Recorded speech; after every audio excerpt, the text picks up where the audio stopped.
right now on Colonial Sports Center. The Colonials go down to Pittsburgh to take on the Panthers. Can they declaw the number 6 team in the land? And hockey, new home, will enjoy it. And this guy's going to do a LeBron James thing, and I really cannot approve of that. Finally, Sharday Logan, a smooth operator here on Colonial Sports Center. Next.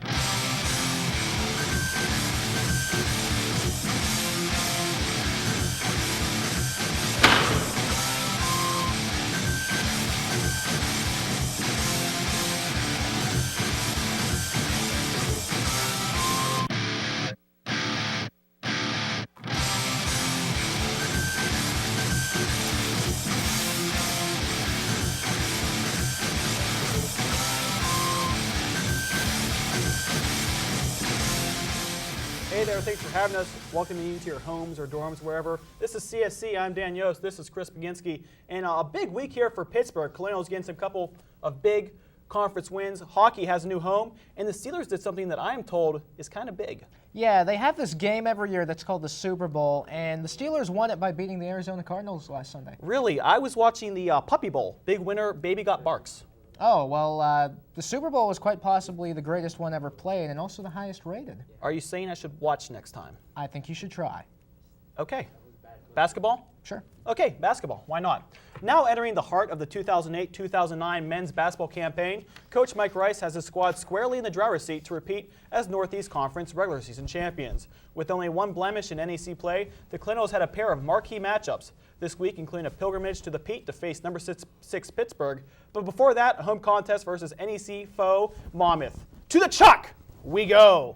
And this fancy graphic is going to let you know that we have Rob Morris versus Monmouth in men's basketball. Number 5 is Bateko Francisco. He might be important in this highlight. First half, number 5 from behind the arc. Good. Now number 5 from behind the arc. Good. Number 5 from behind the arc. Good. Oh man, Prince approves. He can also work it inside. Bangs the body, throws it up, finds it inside, 2 points there. Now he's getting the steal. This guy's in fuego, and that's not even French. And they're, ow, baby! No! A charging foul. Take a second look. Rob Robinson getting hosed on the charging call. Look at the intensity in the face, though, people. He's a man possessed. Now to the second half. Chance here. Jimmy Langer. He's going to drive it down, looking for the layup. He's not going to get it, but his friend Dallas Green's going to do it for him. 2 points the old-fashioned way. Chance here, number 10. Will Campbell thinks he's actually going to make this a game with that 3-4. Now Jeremy Chappelle. He's going to go for just the layup. It's going to be Rob Robinson. This is the redemption dunk. Takes it from there. Oh, the professor! Slamming it down! Rob Robinson, 75-62, winner, Blouses. Mike Rice, tell me about the law. You guys are going up against Pitt, the game that everybody's talking about. What are you going to be working during tomorrow's practice? Not much. I think it's a mismatch. I think we're really going to just dominate inside against Pitt. DeJuan Blair and Sam Young, Terrell Biggs. No, it's hard to prepare for in a day. Steroids aren't legal anymore, so we're going to have to play, do the things that we do and do them extraordinarily well to handle, such a disciplined Jamie Dixon team.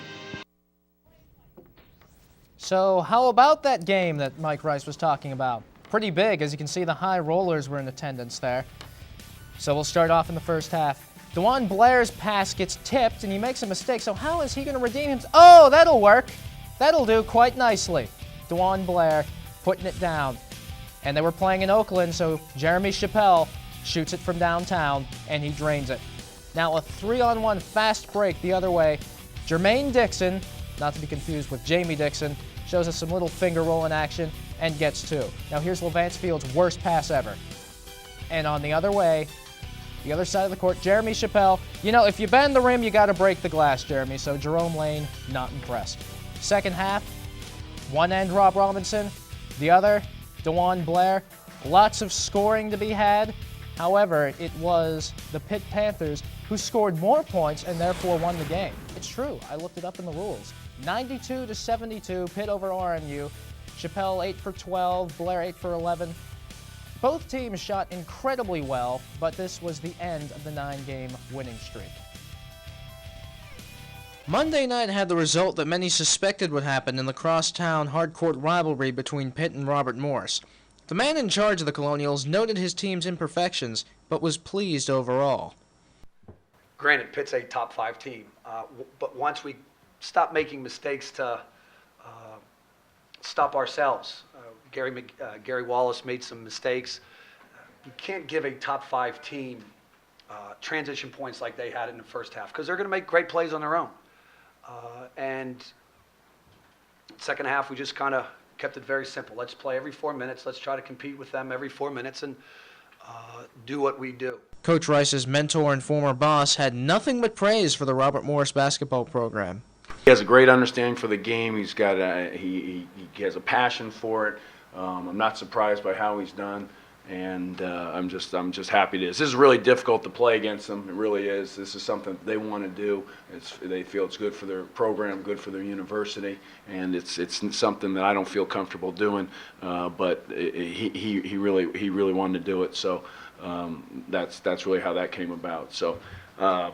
You know, he's done a great job, and I remember when the job opened up. I mean, we just talked about it and just thought it was a perfect opportunity for a guy that wants to be in Pittsburgh. He's home. He feels comfortable here. This is where he wants to be. It's a school that's getting bigger, better, and growing, and I think he's the right guy, and, you know, he's obviously proved it. They're really playing well. The Robert Morris Colonials did not exactly expect to come here and win, but what they did was showcase to a city which is quickly becoming a basketball town just how much the program has improved. And as Jamie Dixon said, Mike Rice is a big reason for the turnaround. Reporting from Peterson Events Center, Chris Baginski, Colonial Sports Center. Well, take a look at the future schedule here for Coach Rice and the squad. Big matchups here, CCSU coming up next, and then Sacred Heart, Quinnipiac going back to Monmouth at Wagner, at the Red Flash of St. Francis, then wrapping up the month here against the Mount. Big rivalry there against Mount St. Mary's at the end of February.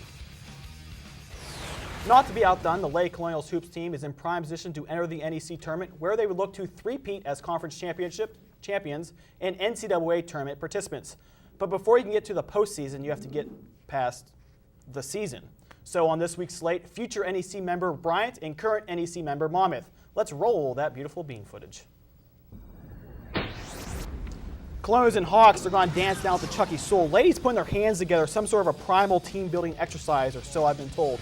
Now, to the first half. Morley Montes on the top of the key, and Alexis Scott left all alone, and that's not good. 12 points and 5 boards for Scott in this contest. Colonials will respond, though. Kendra Williams feeds it out to Monet Johnson. She finds front iron. Grace Williams eventually going to get the loose ball. Second chance with Johnson, and she'll put it in there, plus the foul.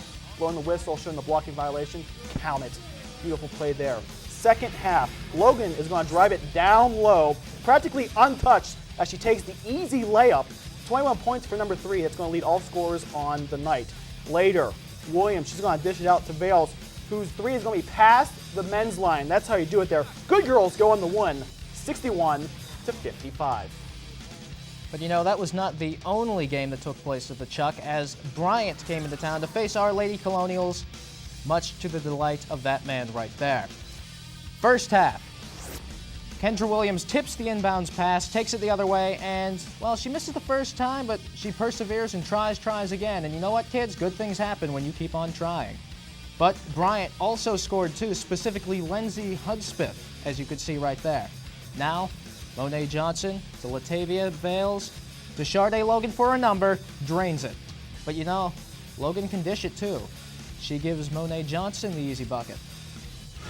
Second half, though, Kara Johnson says, hey, why don't you talk about Bryant some more? Okay, I will. There's Kara Johnson scoring, and there's Kelsey O'Keefe running in the other direction.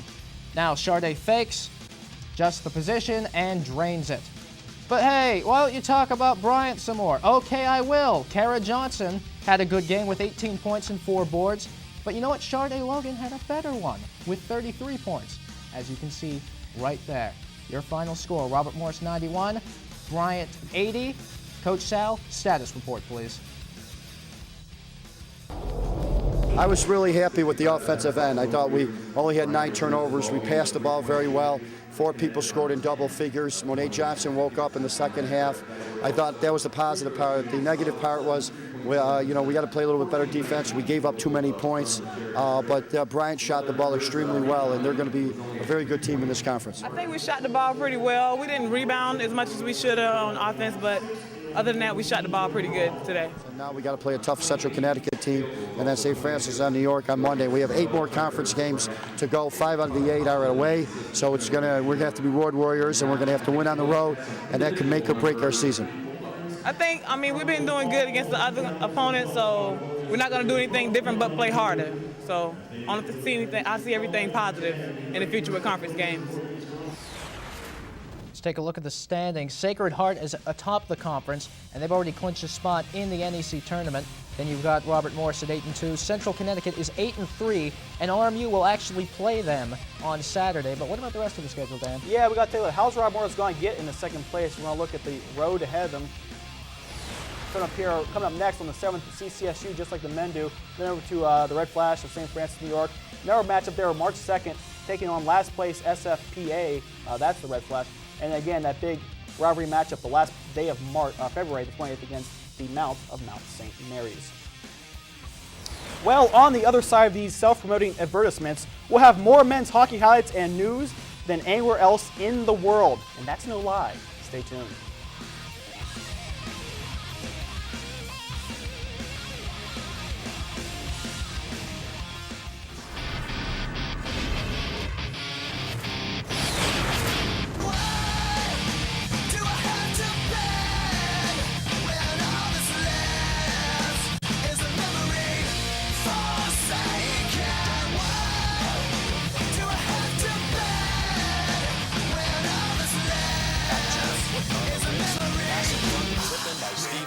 Right down to football. Bryce, a whole lot going on this season. But I can't go back now.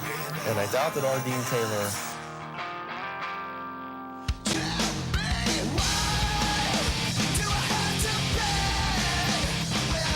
That is great.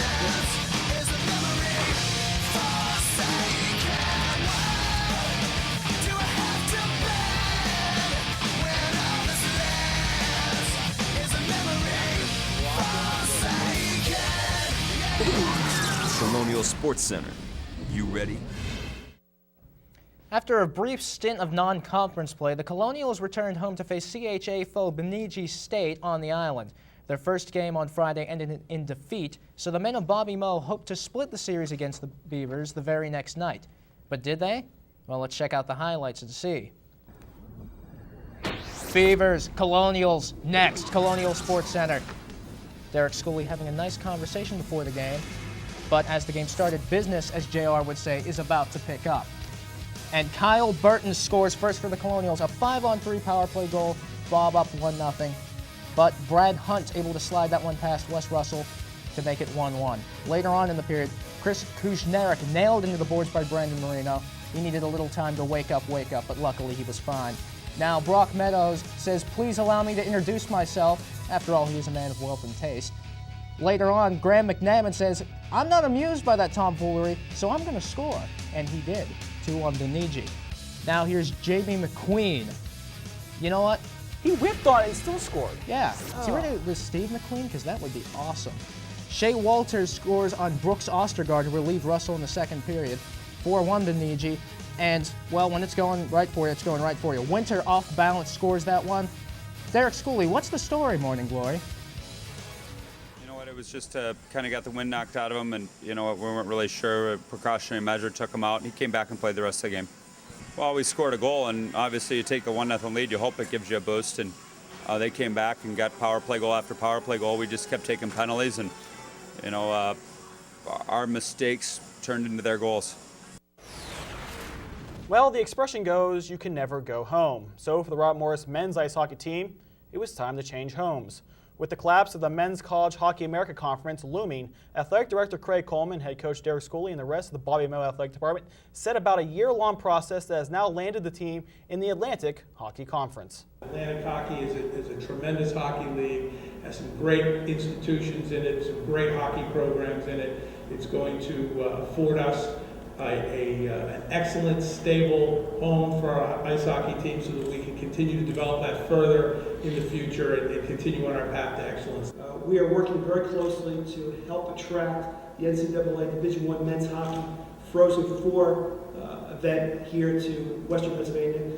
Most athletic programs take quite a bit longer to reach the level that we have reached in just 5 short years. Unanimously, Robert Morris University was elected into the Atlantic Hockey Association. I think with the addition of a stable conference with 12 member schools in a geographical footprint that fits our university, as well as some numerous named programs, this is a big day for our hockey program. Joining Bob in Atlantic Hockey will be fellow CHA orphan Niagara University. Atlantic Hockey will now boast a 12-team roster. Weight training is an important part of preparing for any form of athletic competition on any level, whether it be high school, college, or pro. Our own Ed Albert sought to find out just how important. The Joe Walton Stadium weight room. This is where the preparation for all of the Colonial sports takes place, under the leadership of strength and conditioning coach Todd Hammer. I got here 2.5 years ago, and I was very lucky. I took over for the guy who was here before me, Tom Zielinski, who's just phenomenal in this profession. So I was lucky I came to a good situation. But when I first got in here, we had a lot of change going on as far as our coaches and philosophies. And I think as a strength and conditioning coach, that's something you have to take into account. We are part of the football coaches program, part of the basketball coaches program. So when there's a philosophical change at the sport level, there has to be a change how we train. The players notice a difference in the training too, because they can tell they are getting better through a good technique. Hammer's a great instructor when it comes to teaching us form.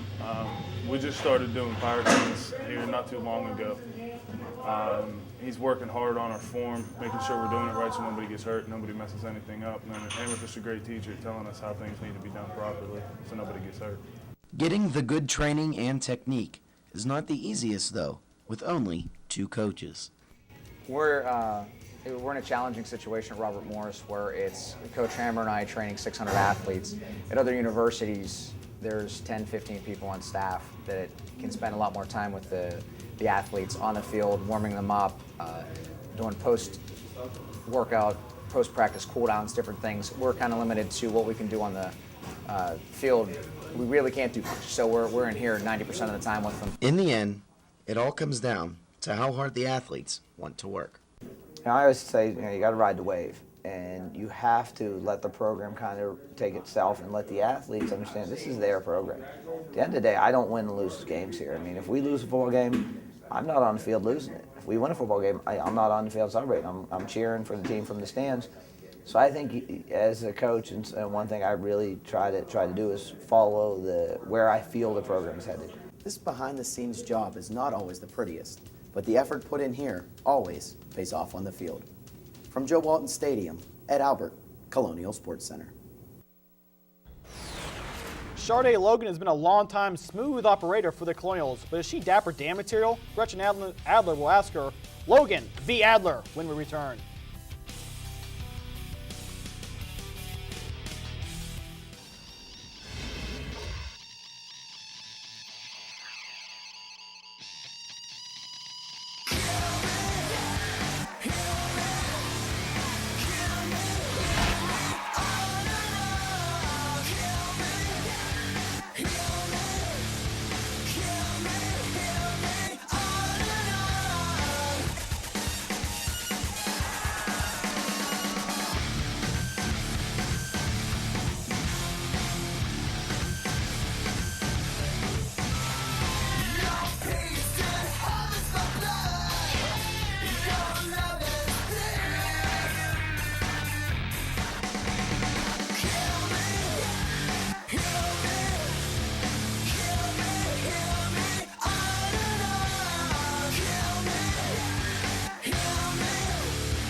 Colonial Sports Center.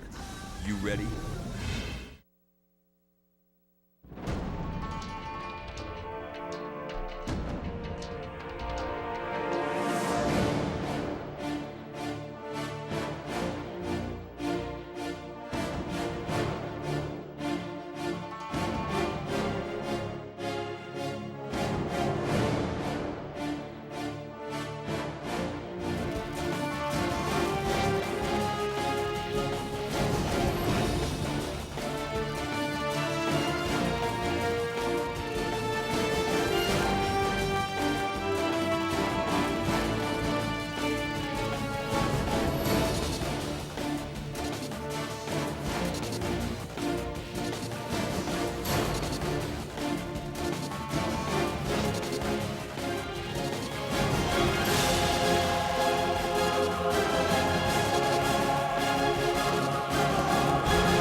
What's up, Colonial fans? Thanks for joining us once again. I'm Gretchen Adler, and I'm here this evening with Sade Logan, who is the star of our women's basketball team here at Robert Morris. So thank you very much, Sade, for joining me tonight. No problem. Now, I want to start off by asking you, so far, you guys have had a pretty good season, but you've shown some drastic improvement lately with this 7-win streak. And I just wanted to ask you, you know, how you feel about this game this weekend against Central Connecticut. It's going to be hard because it's hard to beat a team twice, and with them having to go over their scout and then having home court advantage and being used to their rim, shooting on their goals and stuff, it's going to be kind of hard. But like I told my team, if we come out and just play with intensity and play hard for 40 minutes, then we can take this game, because it's really important that we win, because if we don't win, we're going to be tied with them for second, and we don't want to be tied with them. We want to be second and beat Sacred Heart and hopefully get that home court advantage so we can, you know, play the championship game back at Sewell Center. Right, and do you think that, you know, you have 8 games left in the season, do you think that you do have a chance at winning the conference? I feel that we can win it again, but it's going to take a lot of hard work, and like I said, we have a young team, and just getting it in their heads and making them understand that how important that these last games are.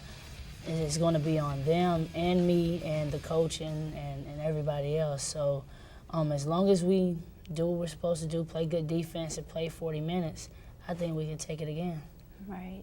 And you actually just had your 1,000th career point like 2 weeks ago or something like that. And I have 2 questions that I kind of want to drive from that. And one, how does it feel to be in the 1,000th point club? And 2 being, what have you worked on specifically in order to achieve that? I mean, it's an honor, but it happens. I mean, I scored 1,000 points in high school, and but doing it, I did that in 4 years. But doing it here in 43 games is, you know, I shocked myself. I didn't, you know, coming off of a shoulder surgery and then playing in those games, I really didn't think I was gonna, you know, score that many points in 2 seasons. So it was great for me. I mean, they had something for me. They got me a pitcher. They got me a ball, and by doing that in only 43 games, you're actually 10th in the NCAA for doing that as quickly as you did. Oh, really? Yeah, I think I read it today, so I don't know. I think it is true, but I think you said the NCAA record for 10th place and doing it in 43 games. Yeah. I didn't even know that. Well, now you know. And although you have achieved so much already, do you have any goals that you've set for yourself for the rest of the season? Play more defense, rehab my shoulder. I have a problem with going to rehab and stuff like that. It's kind of boring, but in order for, because my shoulders, they keep popping out, and I have, if you watch the game, I'm braced up on both shoulders, so it's kind of hard for me. It's stabilizing me from shooting the ball how I want to, so just working on rehab, defense, rebounding the ball more, and being a leader for my team, because I plan on playing ball after the season. I plan on playing the WNBA, and I was reading up on it, and you know, they have me on there, and my weakness on there is defense. So I have to prove them wrong and prove to them that I can play defense, and prove to my coach that I can rebound the ball and not just put up points. Right, that's true. And then you also set another record in the NCAA with last year, the 3-point record with 126 points. Do you think you might be able to reset that record this season? I don't know. It's going to be kind of hard because I was out until December 14th, so I missed 8 games, so it was kind of hard. But I don't know. I've been trying to mix it up a little bit, just drive to the basket, because every team in the conference know that I like to shoot threes, and they've been keying on that and not allowing me to shoot as many. Right. So I've been just trying to switch it up, keep them second guessing, and driving to the basket. Right. Well, that is about all the time we have, but I really thank you a lot for coming on the show. No problem. And I also want to encourage all of you Colonial fans to go online and vote for Sade, because she is actually one of the 4 finalists for the Dapper Dan Sports Women of the Year, and you can go online at www.postgazette.com/DapperDan. Thanks a lot, and up next we have the top 5 plays of the week.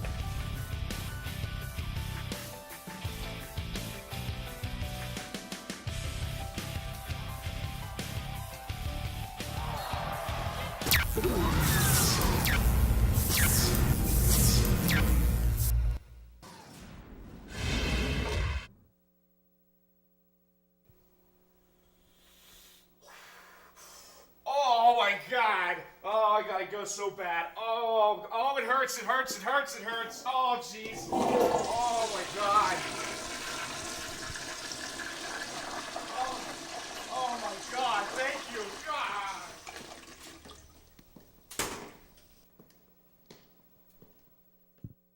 In support of the university's efforts in making it a green campus, we here at CSC thought we'd pitch in our own way.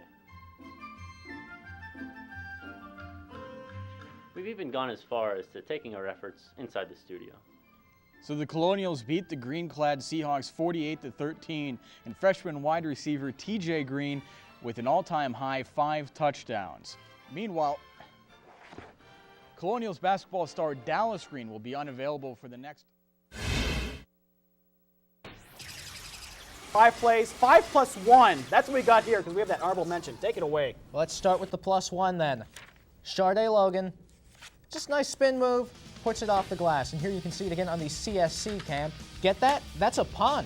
I hate puns. Worst form of comedy ever. Okay, number 5. I like hockey, I like hitting. So when Brock Meadows hits someone playing hockey, I love it. Just like that. Boom goes the dynamite. The Meadows, be there. Number 4. Mateo Francisco steals it in the backcourt, beats it to Rob Robinson, and just posterizes a guy. How do you get no call on that? Oh. Rob Robinson got robbed. That's my pun for their 5-5. Well, you liked it. Yeah. Okay, number 3, Mike Rice. No, it's hard to prepare for in a day. You know, steroids aren't legal anymore. What? You know, steroids aren't legal anymore.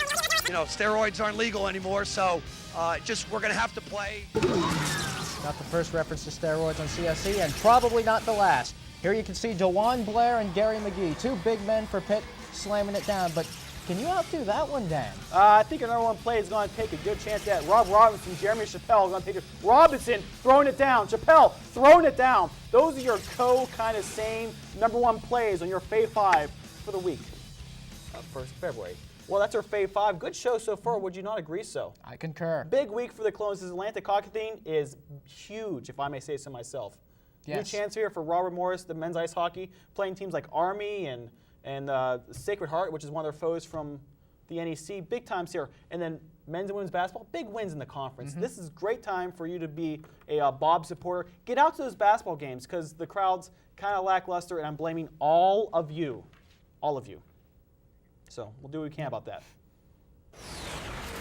I'll second that blame. But if you Colonial fans can't get enough CSC, you can go to colonialsportscenter.com where sports are on all the time. It's fast, it's easy, and you'll get to see 2 really good-looking guys. You're on their website? What, really? Yeah, apparently. Yeah. And there's some sports that you can see right here on campus. Women's ice hockey versus Sacred Heart Friday and Saturday, 7:35 p.m. Women's tennis on Sunday, 10 a.m. against George Mason. And men's and women's tennis versus Bucknell Sunday at 4 p.m. That is beautiful. And if you want to watch other things here on RMU-TV, you can just do that. RMU Live, Tuesdays and Thursdays at 5:30. RMU Tonight at 9:30 on Tuesdays. Colonial Sports Center, the show you're watching right now. In case you didn't know when you're watching it, that's Thursdays right now, 9:30 p.m. And then Prime Cups Theater, Friday and Saturday, 11 p.m.